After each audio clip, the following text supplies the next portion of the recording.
Hi everyone, welcome back to my channel Code with Ahmad. So today in this video we will see our next topic, that is polar curve and polar coordinates. Okay, तो ये हमारा polar curve हो गया, polar coordinate हो गया. तो चलिए हम देखते हैं. फर्स्ट हम इसके बारे में लिखते हैं. ठीक है. It is about the measuring point from a reference point and an angle from the reference direction. Okay, like short करके लिखते हैं हम. Measuring point from our reference point. Okay, and angle from the reference direction. Okay, reference direction, like this is something is going to be like. ठीक है, क्या है देखते हैं. फर्स्ट एक एक करके हम स्टेप बाय स्टेप समझते हैं. ठीक है, चलिए देखते हैं. ये हमारा एक कोई पॉइंट है. ठीक है, लेट से ये पॉइंट को हम ओ पॉइंट मान लेते हैं. ठीक है, ओ पॉइंट. यहाँ से एक पॉइंट है, एक पॉइंट हम लिए लेट से ओ. ठीक है, यहाँ पे बेसिकली इसको हम पोल कहेंगे. यहाँ से एक लाइन ड्रॉन करते हैं. ठीक है, एक लाइन ड्रॉन किए, इसको एल मान लेते हैं. चलिए ए लाइन को हम एल मान लेते हैं. ठीक है, और सपोज यहाँ पे एक पॉइंट है, यहाँ से हम इस पॉइंट को यहाँ इसको ज्वाइन कर देंगे. ठीक है, उसके बाद यहाँ मेरा एक एंगल फॉर्म होगा. ठीक है, लेट से थीटा. ओके, ये हमारा पॉइंट पी है. ठीक है, ये हमारा पॉइंट पी है, ये हमारा यहाँ से आर हुआ. ठीक है, अब चीज़ों को हम समझेंगे एक एक करके, ये कैसे हुआ, कौन चीज़ क्या है, और लिख के रिटर्न वे में समझेंगे. सो यहाँ स्टेप वन में हम क्या किए हैं. ठीक है, स्टेप वन हम लिखते हैं.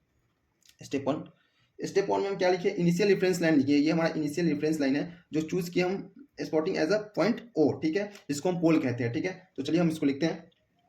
क्या लिखेंगे, initial reference initial reference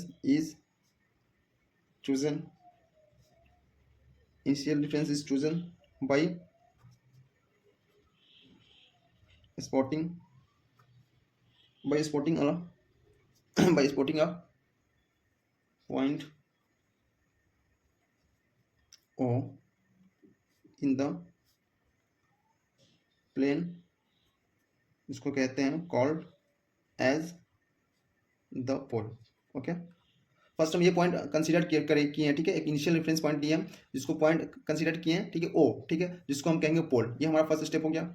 then after हम क्या किया, स्टेप टू में, स्टेप टू क्या हमारा, कि हम जो एक लाइन है, एक एल लाइन हम लिखे यहाँ पे, इसको दोनों को ड्रॉन कर दिए. और line O L drawn through O is called initial line. ठीक है, लिखते हैं. और line O L drawn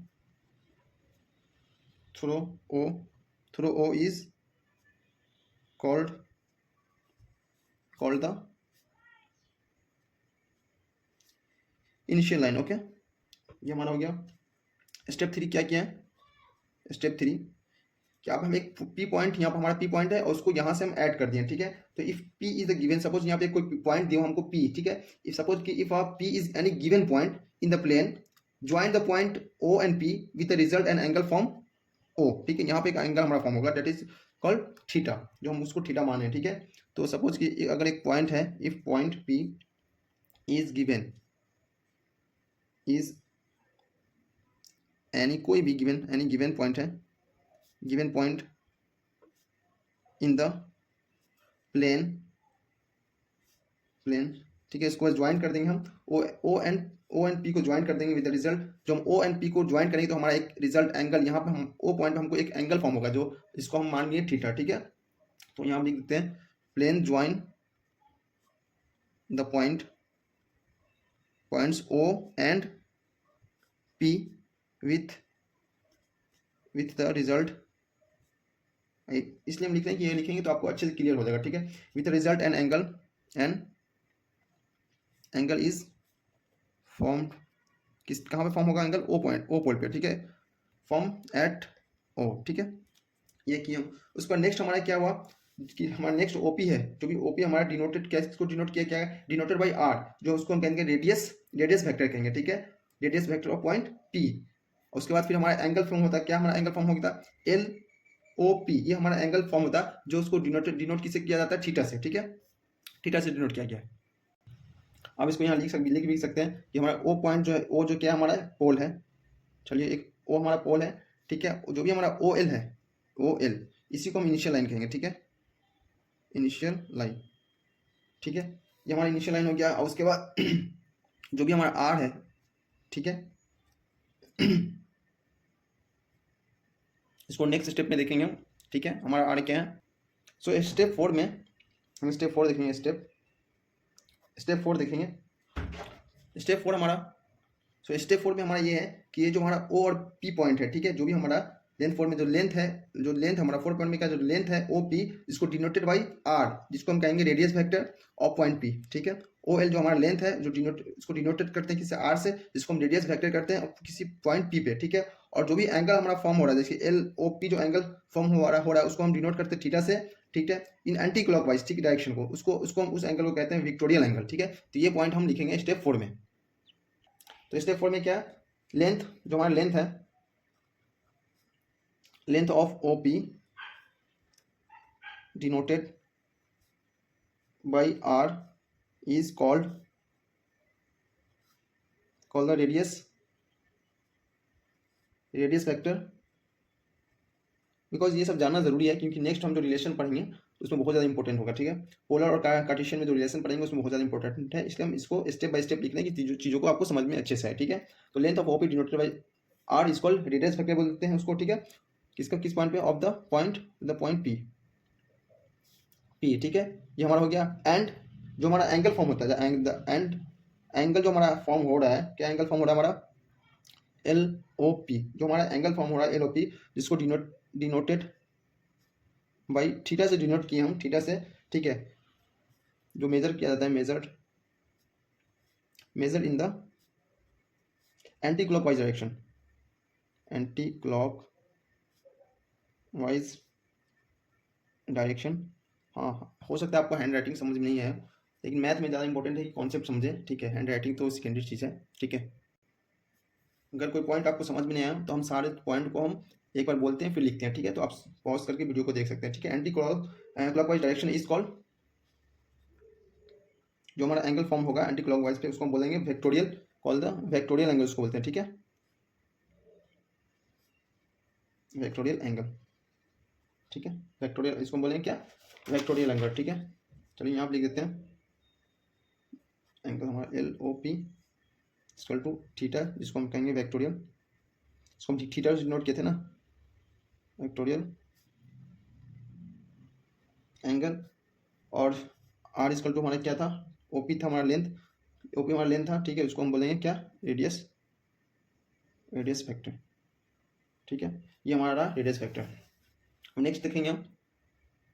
so now we can say that overall we can say that point P in the polar curve will be represented in the term of P equal to R comma theta, ठीक है, जो are positive होनी चाहिए और theta का जो value होनी चाहिए, ठीक है, 0 और 2 पाई के बीच में होनी चाहिए। तो चलिए हम इस पॉइंट को लिखते हैं, ठीक है, स्टेप 5 में, स्टेप 5 में क्या लिखा है, ओवरऑल वी कैन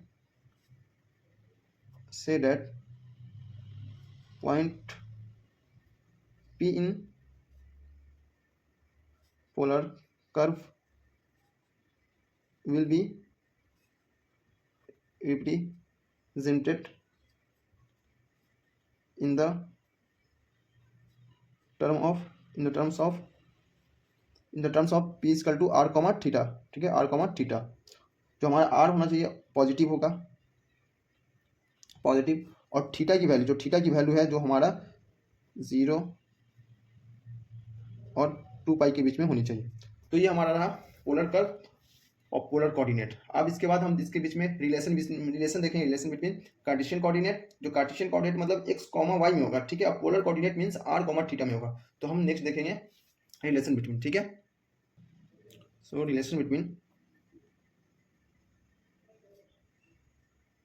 ये relationship between the Cartesian coordinates, Cartesian coordinate means x, y, and polar coordinates r, theta, ठीक है, ये हमारा रिलेशन आप देखेंगे, ठीक है, नेक्स्ट पेज में, ठीक है। तो चलिए देखते हैं नेक्स्ट पेज में हम रिलेशनशिप देखेंगे between Cartesian product and polar coordinate, okay. So now we will see the relationship between the Cartesian coordinate and the polar coordinate. Okay. For that, first we have to draw the diagram. Okay. Okay. Let's see. This is the quadrant, first quadrant, second quadrant, and third quadrant, and fourth quadrant. Suppose this is our x-axis. Okay.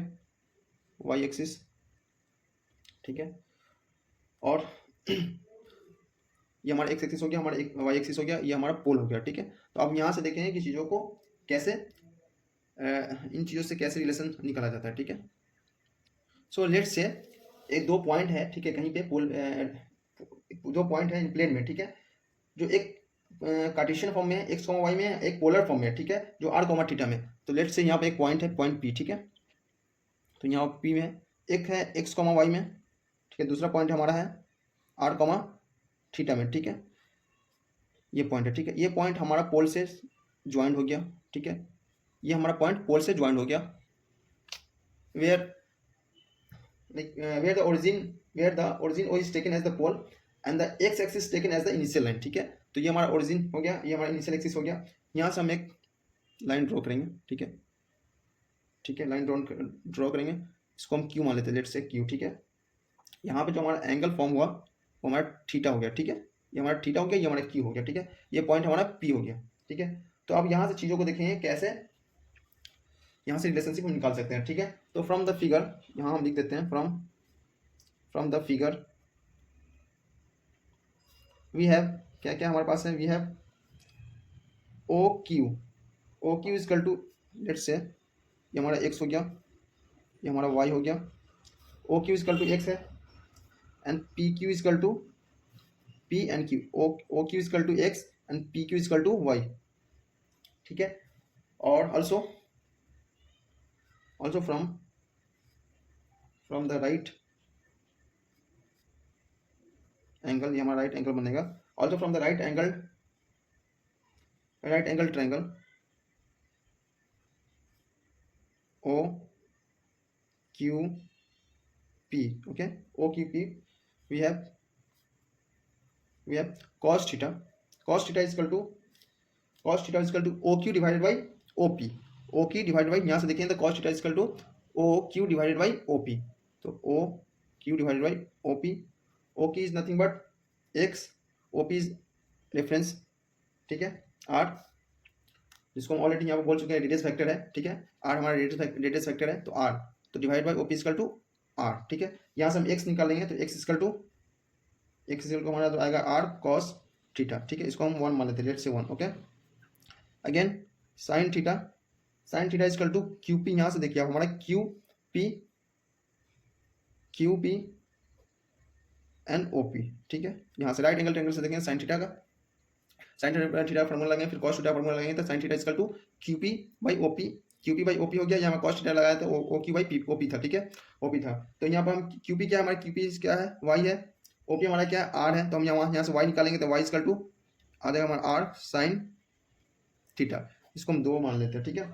अब क्या करेंगे, इसको हम square करेंगे और add करेंगे. ठीक है. तो लिखते हैं फर्दर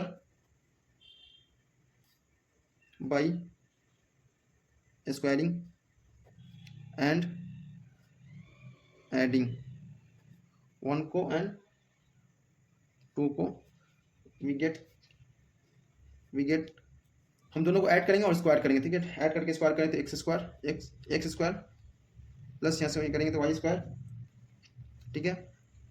आर स्क्वायर कॉमन ले लेंगे यहाँ से तो आर स्क्वायर कॉमन हो जाएगा, बचेगा sine cos square theta plus sine square theta. आपको पता है, हमको पता है cos square theta equal to cos square theta plus sine square theta equal to 1. ठीक है. ये 1 हो जाएगा हमारा. तो हमारा यहाँ से आएगा R equal to X square plus Y square. ठीक है. यहाँ से स्क्वायर हटेगा तो R equal to X plus Y square. ठीक है. तो ये हमारा, इसको हम चलिए 3 मान लेते हैं. Let's say equation 3. Okay. Now what we have to do, like we have to do divide करना पड़ेगा हमको. 2 को डिवाइड करना पड़ेगा किससे, नहीं 1 जो भी हमारा आर साइन थीटा मतलब सेकंड इक्वेशन आया है, सेकंड इक्वेशन जो आया हम उसको डिवाइड करेंगे इक्वेशन 1 से. तो हमारा सेकंड इक्वेशन क्या आया हम आपको दिखाते हैं. सेकंड इक्वेशन हमारा sine theta equal to sine theta जो हमारा सेकंड इक्वेशन आया, ये है हमारा सेकंड इक्वेशन. ठीक है. ये है ये हमारा सेकेंड इक्वेशन है, ये हमारा फर्स्ट इक्वेशन आया, ठीक है। तो सेकेंड इक्वेशन को हम डिवाइड करेंगे फर्स्ट इक्वेशन से। तो चलिए करते हैं डिवाइडिंग, लिखते हैं हम यहाँ पर dividing equation 2 by 1। Okay, we get हमारा इक्वेशन 2 क्या था, हमारा इक्वेशन 2 था r sin थीटा डिवाइडेड बाई r cos थीटा equal to y by x, ठीक है, y बाई एक्स। सो आपको पता होगा और हमको मालूम है sine theta divided by cos theta equal to tan theta, ठीक है।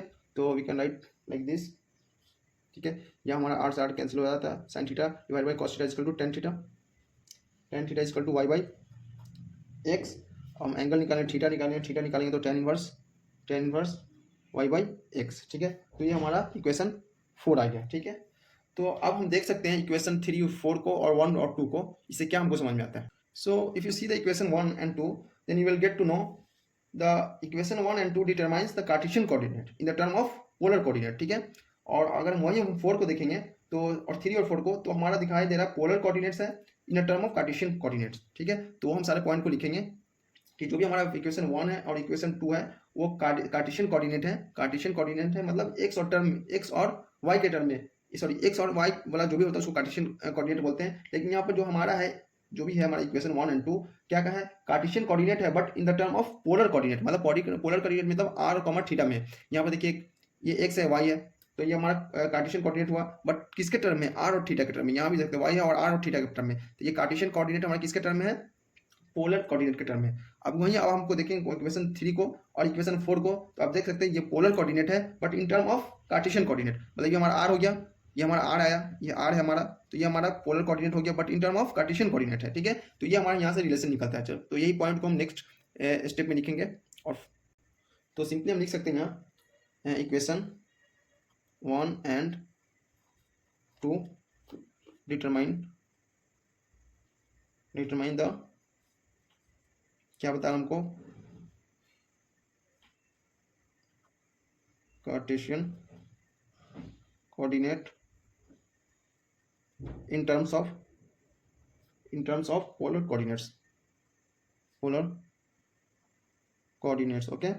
और यही हम देखेंगे, ये हमारा फर्स्ट पॉइंट हो गया वन इक्वेशन 1 को और 2 के लिए, ठीक है। हम लिख भी सकते हैं वो पॉइंट को, क्या था हमारा x इक्वल टू, ठीक है, r cos थीटा, तो हम इक्वेशन 1 माने थे, ठीक है, और y equal to r sin theta, ठीक है, इक्वेशन 2 माने थे, ठीक है। तो आप देख सकते हैं ये कार्टेशियन है, ये भी हमारा कार्टेशियन है but in term of r है कॉमन, r एंड थीटा है, मतलब पोलर कोऑर्डिनेट में, ठीक है। अब ये पॉइंट हमारा हो गया फर्स्ट पॉइंट। अब सेकेंड पॉइंट क्या है, इक्वेशन 3 and 4, ठीक है। तो यहाँ से डिटरमाइन